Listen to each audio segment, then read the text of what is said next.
This is the Lone Creator YouTube. We hope this video helps. In this video, I will explain how to get your Roblox account back.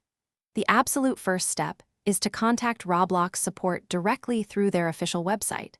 Be sure to clearly explain your situation, providing your exact username and any email addresses linked to the account.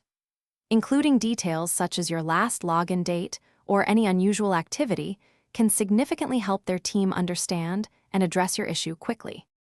To strengthen your case, gather as much account information as possible. This includes any purchase receipts for Robux or premium memberships, which serve as strong proof of ownership.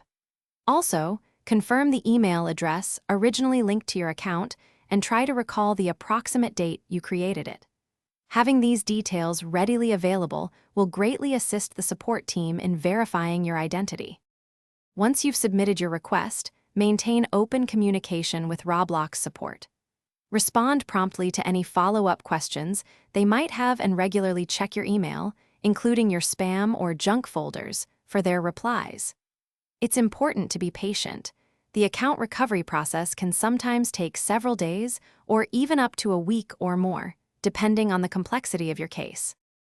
After successfully regaining access to your Roblox account, immediately take steps to secure it. Enable two-step verification for an extra layer of protection. Create a strong, unique password that combines uppercase and lowercase letters, numbers, and symbols. Remember, never share your login credentials with anyone, as this is a common way accounts are compromised. Stay vigilant to keep your account safe. Thanks for watching. Consider subscribing if we helped you.